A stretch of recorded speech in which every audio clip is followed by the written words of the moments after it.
Welcome, Sarah. Hi. Thanks, Abby. I am so thrilled to be here with you. I'm a huge fan of the work that you do, the stories that you tell, and I'm thrilled to have a place here. We are connected. We are one of those like connections where it makes no sense that we've never met until this moment, but it's just clearly meant to be that this is the moment for us to meet.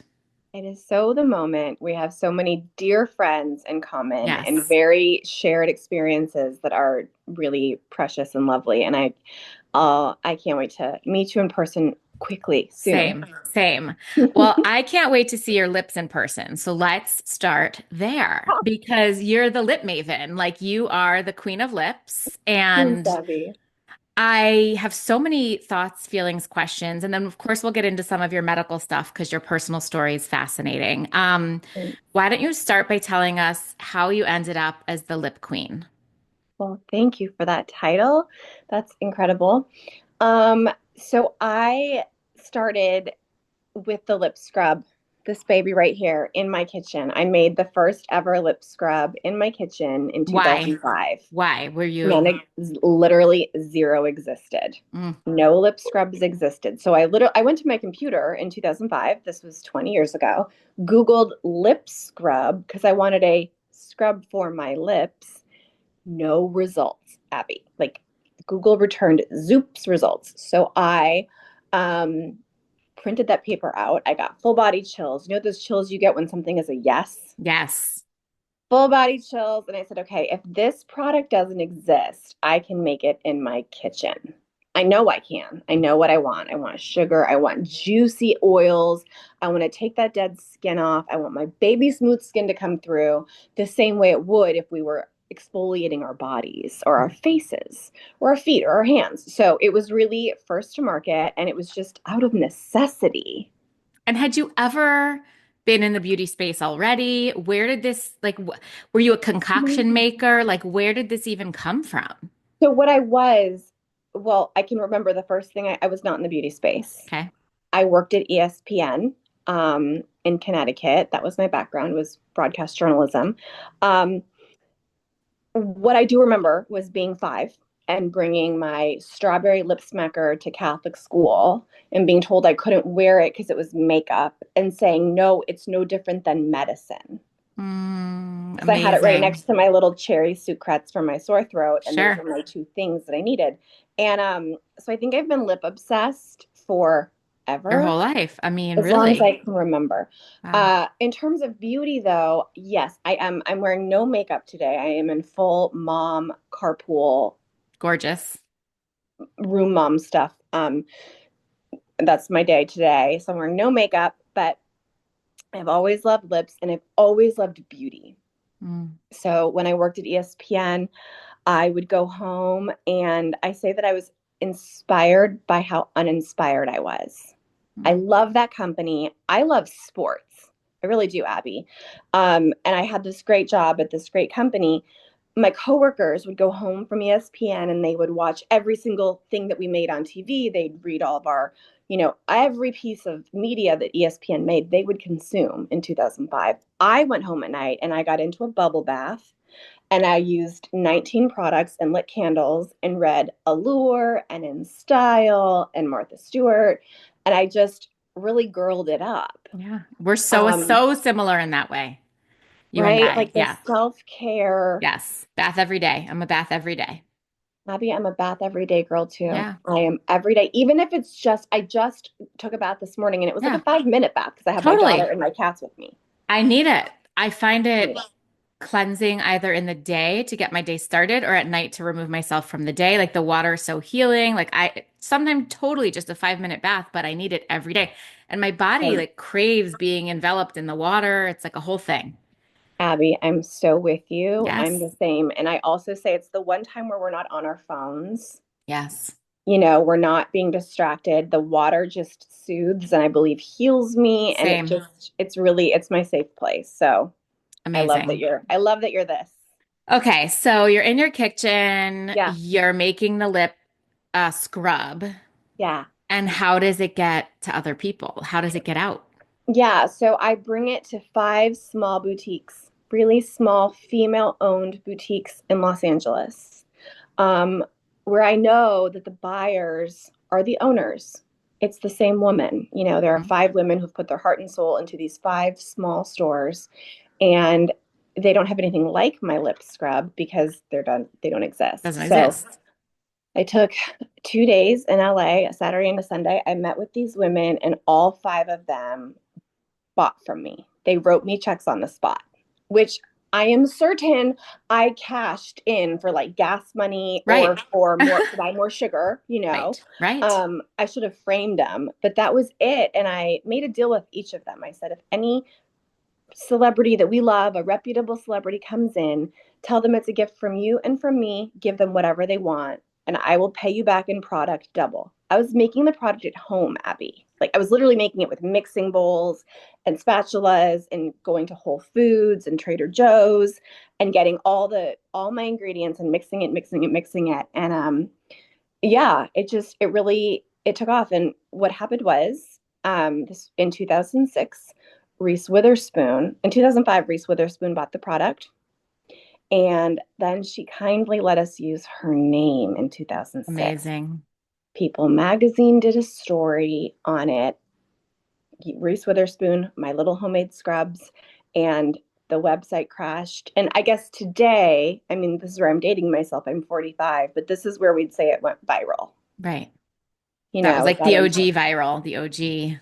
it was viral. Yeah, People Yeah. Magazine, InStyle Magazine, a hit in one of those, and it was viral. So I immediately went into ESPN and I told my lovely boss, I said, this hit shelves and I have to go do this. And she said, I was on an airplane reading People Magazine. I read this story and I was like, there's another Sara Happ out there and she's brilliant. And I was like, um, It's me. it's me. And they were wonderful to me. Yeah. And they let me go beautifully. And I just, from then on, Abby, I just looked for holes in the lip market, things that didn't exist for your lips that should. Incredible. So the first product was the scrub. What was the second product? The lip slip. It's so funny. Like I'm not staging this. I just genuinely have these with me all the I believe days. it. Yes. So I spent 3 years. This took a year to make. The lip scrub took a year to make in my kitchen. And then I went to my chemist and I said, her name is Jerry. She's in New Jersey. And I said, Jerry, am I right in thinking that lip products, that I'm like addicted to them? Because the obvious question after you scrub your lips is, Sara, what do I use after? What After. balm, gloss, whatever. And I was like, why do I feel like I'm always reapplying my lip product?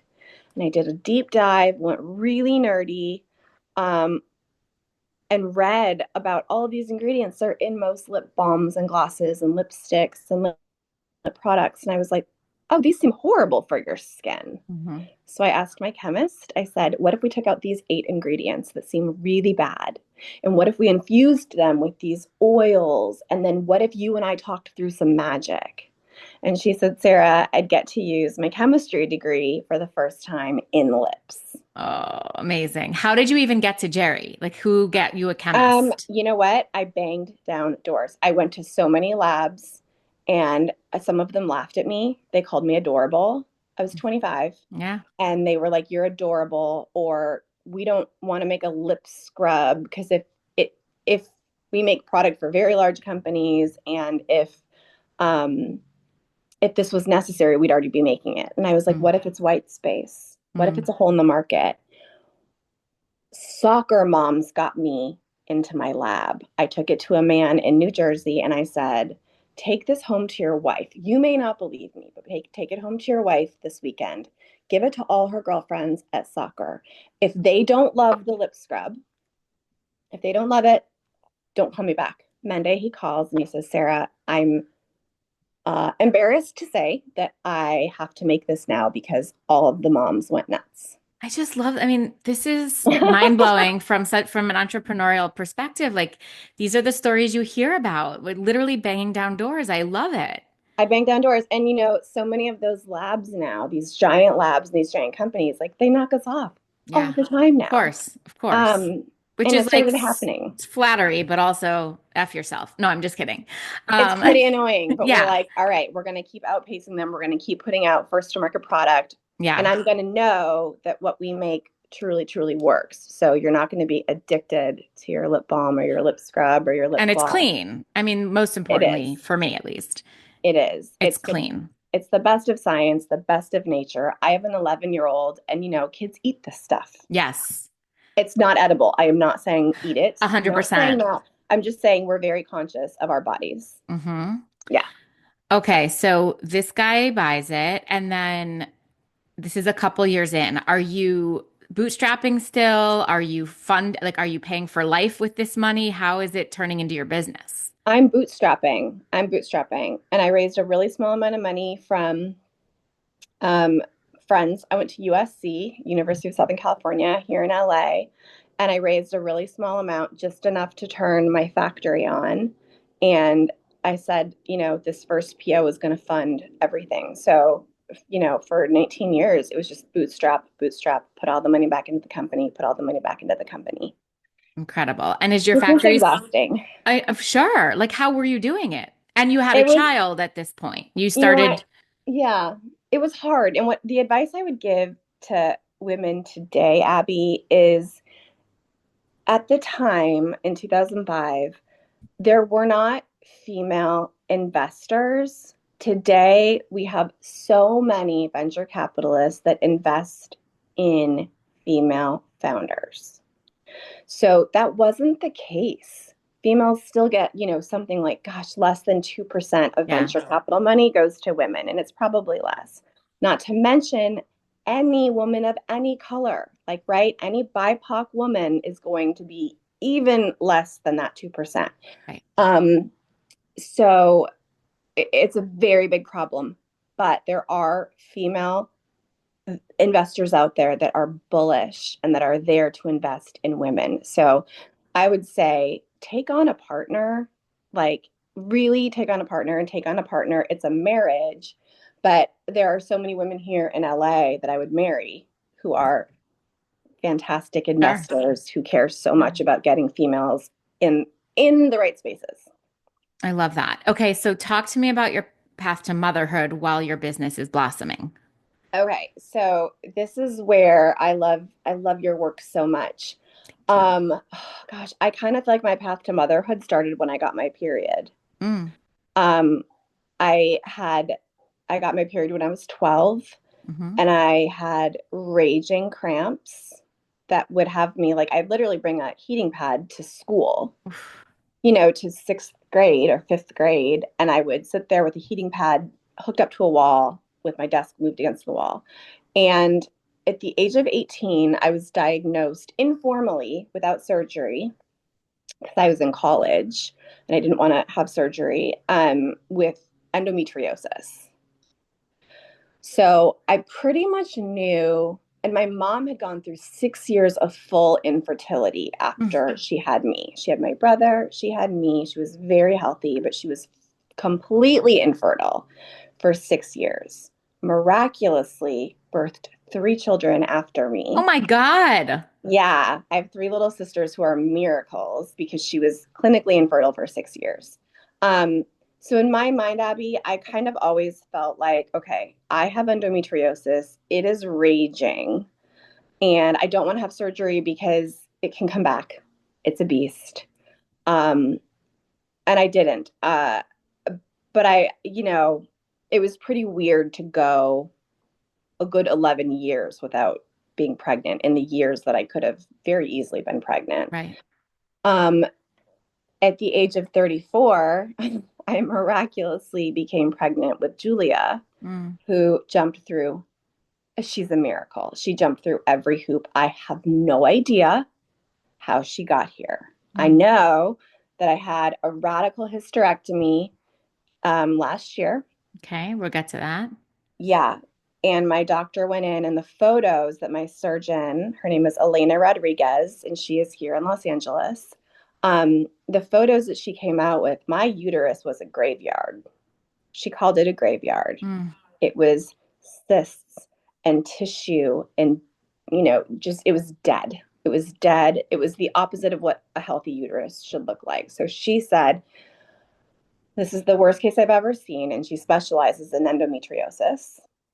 Mm. Um, My surgery was hours and hours and hours. It could have been 2. And she said, Julia, is a miracle because there is no way that a baby should have grown in this uterus. Mm, I had endometriosis in my fallopian tubes mm, and in my ovaries. mm. So she said, how Julia ever got here, this is decades of growth and raging endometriosis. So it was heartbreaking, Abby, because I knew, first of all, I knew that I wasn't crazy. Which is so much of it, just knowing and deserving that validation and that support. I mean, you're lucky you even got diagnosed at 18, given the state of things now, you know? 100%. I found an amazing doctor, but then I also didn't do anything about it because it was sort of like, well, we don't really know what to do about it. Yeah. Did We you go can on only you were on the pill already, or did that make you I go went on the on the pill. Okay. I went on the pill, but the pill, everyone has what works for them. The pill didn't really, no pill that I tried really did well with me. I am an anxiety and depression girl. Mm-hmm. So, I worry and I get depressed, and I didn't really find a pill that did well with my hormones in my system. Mm-hmm. So I wasn't on the pill for a good decade before I had Julia. Okay. And when you started trying to get pregnant, were you like, this is going to be impossible, but we're going Yes. to try and see anyway? And then it was just miracle. I, my then husband, I'm now divorced from Julia's dad. He's my Okay. best friend. We divorced when she was 2. Um, he truly is my best friend, and Yeah. we co-parent her. Um, we call her our North Star. And we both knew that it was going to be an uphill battle. I mean, I told him, I was like, listen, my mom was infertile. I have raging endometriosis. He was very aware of the pain that I suffered and the 1 month out of every, or 1 week out of every month where I was leveled. And Yeah. nothing levels women, nothing levels us. Right. We get up, we go, I Mm-hmm. was Right. leveled. So, um, and that's where we were talking about baths earlier. My love of bubble baths really came from years of being so sick that I was in the bathtub, and that's the only place I could find relief was Mm. floating. So I really, I I think I just knew that it was not going to be easy, and that it wasn't going to just, well, go off the pill for 2 months and you'll be okay. Right. And I was off the pill for 10 years, maybe Right. 11. And, she came when she came, and it really made no mathematical sense. Mm-hmm.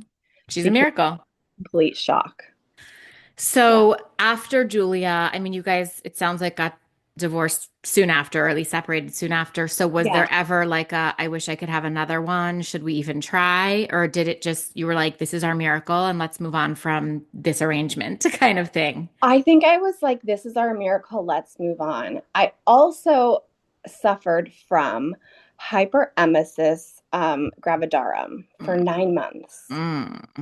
For anyone So, listening, that's the intense, intense nausea, throwing up. Princess Kate has made it famous and it's torturous. yes, thank goodness she made it famous Yeah. because at the time, and I have a wonderful doctor at UCLA who walked me through it, but I was, from the moment I got pregnant until literally the moment I delivered Julia, I was vomiting, so sick, nauseous, for 24/7 Ugh, for 9 months. So I have 2 really good friends who also went through this, and I only met them after becoming a mom. But Abby, I said to Elon, and Elon knew this, and that's Julia's dad, and he was so wonderful about it. I said, I can't do it again. My body can't do it again. I can't. And women that I know who have had that to the degree that I had, I mean, it really was torture. yeah. Um, some of them have like PTSD to Yeah. this day. Like, I had the flu last week, and I was like, oh gosh, I can't throw up. Mm-hmm. Yeah. Sorry to be graphic, but No, it's please. true. It really was so hard for me. And then there was shame in that because I was like, oh gosh, I'm one of 5, and I Mm-hmm. love my siblings Yeah. so much. And I thought, I can't, as a woman, carry another baby, but I know if I carried another, I could probably. We tested my eggs, they were good. Mm-hmm. Um, sort of like, wow, if lightning struck once, maybe it can strike twice. But Abby, I knew for my own sanity and for my ability to be a mom to Julia, I couldn't do it myself. Hmm. And And then that mental brings health is in, a huge piece of it that people don't consider. They push through because they're like, oh, I could handle the stress of it or hand like, no, you don't have to is the thing, right, you know? right. So Yeah. I didn't. So she's our miracle. And we just, every single second, I say, I really don't have regrets. I've made so many mistakes in my 45 years, but um, I, I think if I could do it over, I just wish she was a twin or I could Sure. clone her, you Sure. know? Yes. Um, so I have an ache in me as a woman Mm. that I don't have a second. I also have tremendous gratitude because with the endometriosis journey and coming out publicly with it this year, gosh, Abby, like the amount of women that have flooded me and said, I am 27 and I have no uterus. Yep. I am 65 and I never conceived a child Mm. because of what you're going through. I know that Julia is the greatest blessing ever, and I'm so lucky to have her. Every baby's a miracle. She is a Yeah. medical miracle, Yeah. a physiological miracle. Okay, so now you're balancing, first of all, health issues and working and being a mom to a human and being a mom to a business, which is a lot in itself. Yeah, Did I you, know. was the business constantly expanding at this point? In 20, Julia was born in 2013. Yeah, I mean, I kept going. And I would Hmm. say, I don't think this is true for everyone at all, but for me, work was a good distraction. Hmm. Um, I had an all female, a very tiny, we're still tiny. I had an all female tiny team Hmm. that was really understanding. I would work from bed Mm. um, before remote working was a thing. Yeah. I really was able to like, I had the luxury of being able to not have to go into an office every day. Hmm. But yeah, they kind of are both babies. They're both living and breathing Yeah. things.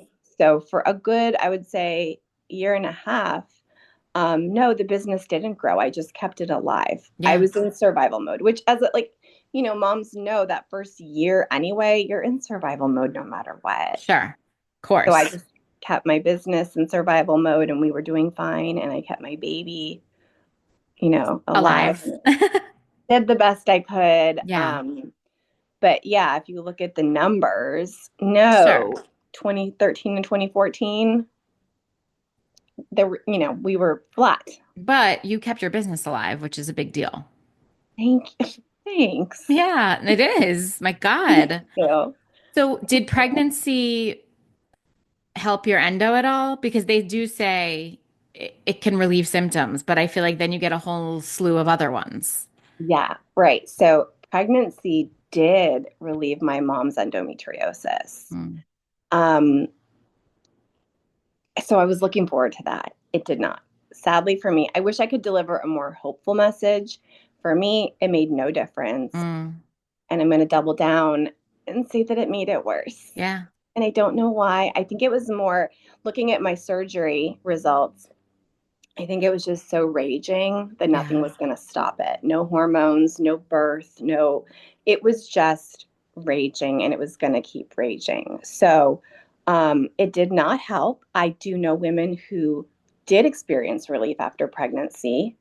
That was not my story. So at 36, I sort of began planning for like, okay, I can't keep doing this. And then at 43 is when I had the hysterectomy, the radical hysterectomy. I mean this with zero judgment. Why did it take you so long? Right. What were you thinking, scared of? Did it not dawn on you? What was the fear? Yeah. Oh, Abby, I think this is where I said earlier, I'm gonna cry. This is where I say that I just wish that Julia was a twin or that I could clone her. Um, my eggs were there. I had, egg count.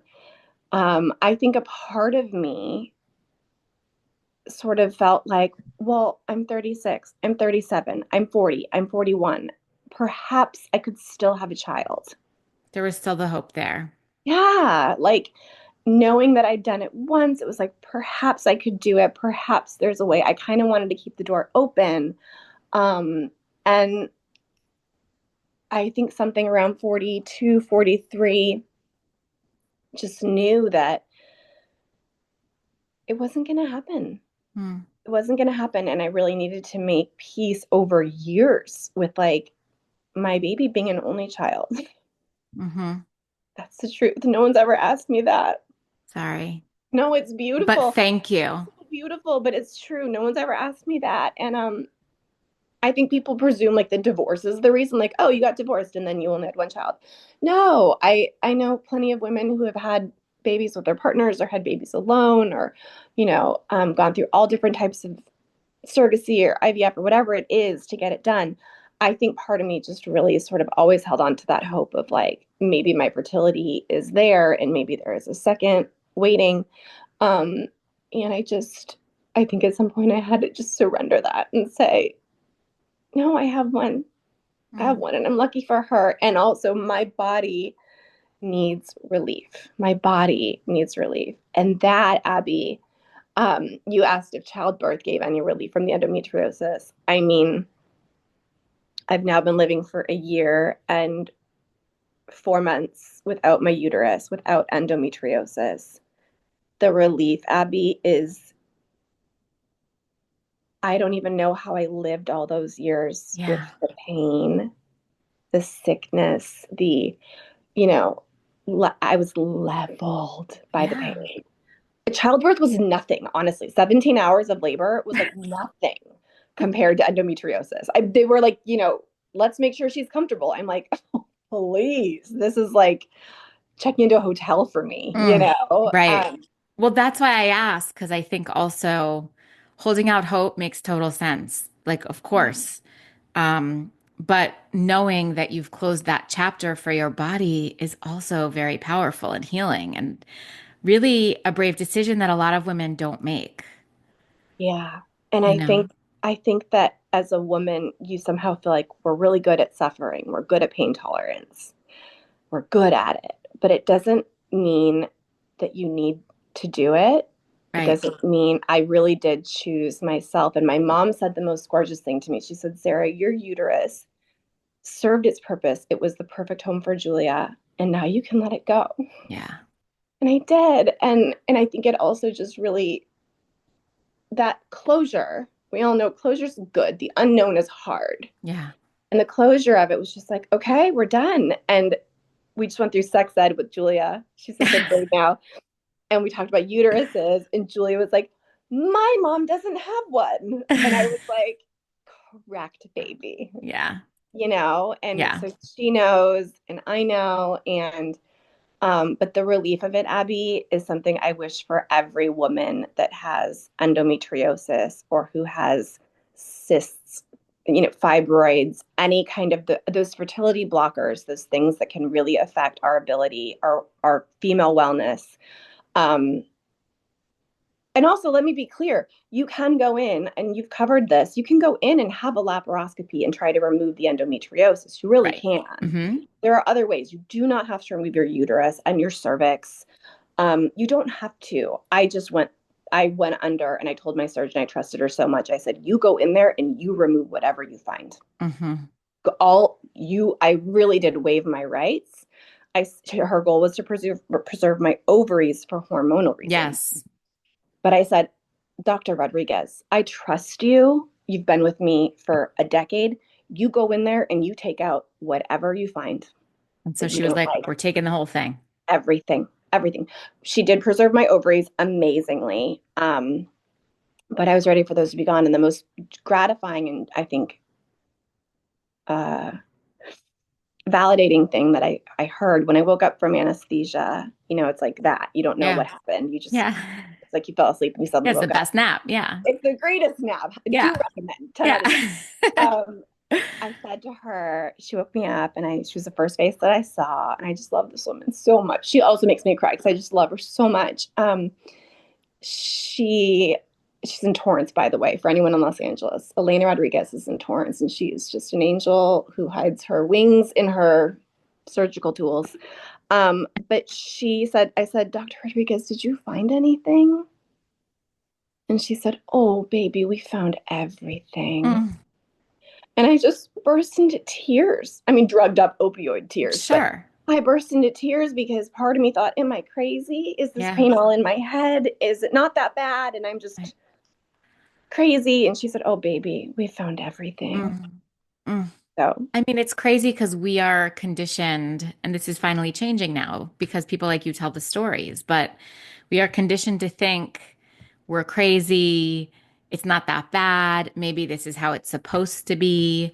And it's just, it's unbearable to think about women who don't have access to help. And so I'm just sharing your story is just helpful for people to know it's not normal. It's not okay. You do get to trust your instincts and your body and do what's best for you. I am co-sign that, say it louder, say it a Yeah. hundred times. Women need to know you are not crazy. I did a post on Instagram, on my personal Instagram, and Abby, I probably spent a week full time just going through and replying to every woman, every woman, every woman who said, I thought I was crazy, Mm, or I don't have a uterus and I'm 27. right.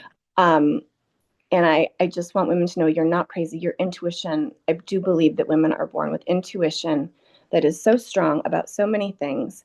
And the suffering is real and the solutions are out there. Um, and it's not your fault. You don't deserve it. Right. And the shame, you can't tell someone not to feel shame, but there is no reason to feel shame about health issues that are out of your control. That's it. It's right. There's no reason, and there's no reason to feel shame. I will never ask a woman, do you have a child? Right? Whose mom are you? Never. Right? Ever. We No, don't know anyone's story. never. We don't know. It's right. Um, so yeah, well, wow. We've And really, you, so you kept this to yourself. I know the time flies, right? You kept this to yourself until like until after the hysterectomy. I did. I Okay. did. It was such a personal thing. Hmm. And the recovery for me was very long. Yeah. I told my most intimate group of girlfriends. So Sure. I told, our friend Paige. I Yes. told, my friends Lauren and Allie and Kelly and Rachel. I told just a really small amount. My family knew, and Julia knew. But I I went into it thinking, like so many women do, oh, I'm just gonna get this out of the way. Yeah. Oh, we're just gonna do this and then I'm gonna be back. Hmm. And it turned out that it was, so invasive. It was such a big deal. It really, it was, gosh, 5 months of bed rest. Yeah. Also, it doesn't have to be that either. So I have a good friend who, was back up and at 'em in 2 weeks. Yeah. So Well, it's you there's clearly, I mean, it was in your abdomen in general, but like it was tying you to your whole body together. So of course it took that long. It was. Oh, It was just my entire abdomen was just bound together. So, um, yeah, you're not crazy. And I went public with it only after I knew that I was healed and I yeah. could talk to women from a place of strength. Yeah. And obviously it's still tender. Sure. I've cried. Yeah. Um, but I wanted to come at it not from a place of distress. Hmm. I let my friends help me. I let Good. my family help me. Um, also ask for help. I think that's a great thing. And your work hit me so hard. Mm. You talked to my dear friend Sarah Schaefer about her harrowing, incredible journey that I got to be part of. I met her right when her first was born, right when Abby was Amazing. born. Mm. And but I think part of empowering women is what you do, and it's breaking down the stigma and Yeah. sharing stories. And then suddenly, oh, Abby, I know your story. Oh, everyone knows Sarah's story, not my story, Sarah Schaefer's story. Yeah. Um, and you realize how normal it is. Exactly. It's Exactly. normal. Well, thank you for being so open about it. I will, of course, link out to all of your stuff. I want to just say I've said on this podcast before that like I secretly love to watch QVC. So since we've connected, I mean, it's hard now because I don't have regular TV. So like but like if my husband goes out of town, which he does often, actually every week he travels for work, I could just watch QVC videos all day, every day. And so since we've connected and you are often on QVC, I have been watching you Plump your lips up with your products like all day, every day on that QVC. Is that the best place for people to learn about your, like, because you go into a lot of detail, you're putting it on, your hosts are putting it on, like it's gorgeous. Is that the best place for people to really learn about it? Thanks. You know, I love QVC too. I really do. It's such a fun place. The hosts are so fun. The Yes. staff is so fun. I love my time. I'm on air for 7 minutes and I'm speed talking, but it's so completely fun. And I've met so many wonderful females Yes. there who are just warriors in their own way and hosts that are warriors in their own way. So I that place has such a sweet spot for me. And I was telling someone recently, I said, you know, I think the beauty in these very tumultuous times are that about the beauty of QVC is that there's never bad news. That's exactly right. That's You're, exactly right. you're Unless something sells out. No, I'm just kidding. right, unless you sell out. But it is a fun place to play. Yes, I do tutorials there. And I happen to just love it. And Yeah. you know, I think there's a place for it. And yeah, I stream it. I don't have cable. I Yeah. stream it. I watch it on the app. And Love it. yeah, you'll see me there with a Okay. lot more makeup on that takes Yes. 2 hours and a lot more hair. But it's a fun place to play. Thank you for watching. 1,000% yes. We'll link out to all your stuff. I always like to ask people, is there any phrase, saying, cliche, anything you love to think about that maybe you tell Julia often, or maybe your mom told you that you could share with us? You've already given us so many nuggets, but if there's one more. Hmm. I'm going to take it right from Glennon Doyle. Mm. I love Glennon Doyle. She's a many time author, host of the podcast We Can Do Hard Things. And oh, this is going to make me cry again. Glennon, Yes. You got this. she told um, the world and then me in person, it's not our job to walk, to make our children, to protect our children from everything. It's our job to take their hands and walk them through the fire and let them know that they're fireproof. Mm. And her podcast. And that just hit me so hard when Julia was a baby because, you know, you want to protect your child and you work so hard to get them here and you just want them to be bubble wrapped. Um, I also think it applies to anyone in your life, whether it's a parent that you're caring for, whether it's your pet. My cat's here and I'm obsessed with her. It's not our job to fix everything. It's our job to walk our loved ones through things and let them know that they're fireproof. So I loved that. And then, you know, Glennon's idea, I say this is Julia every night as I'm putting her to bed, is sometimes life is hard and we can do hard things. And that's a page right out of Glennon Doyle 1,000% yes. podcast. But I just, you know, we can. And yeah, I It's the think those best are one. I say that to my daughter quite often as well. And my yeah, mother and my mother-in-law. It's also used widely in my family. it So is. I love that one. Thank you, Sarah. Thank you so much for sharing all of you with us. Thanks, And Abby. and look at I'm gonna those go grab what I lips, you didn't have guys. here was tissue. I'm gonna go grab some tissue now and just thank you to Perfect. all the people that are in your community. It's a beautiful community that you've formed and I'm really thankful to be part of it. Same.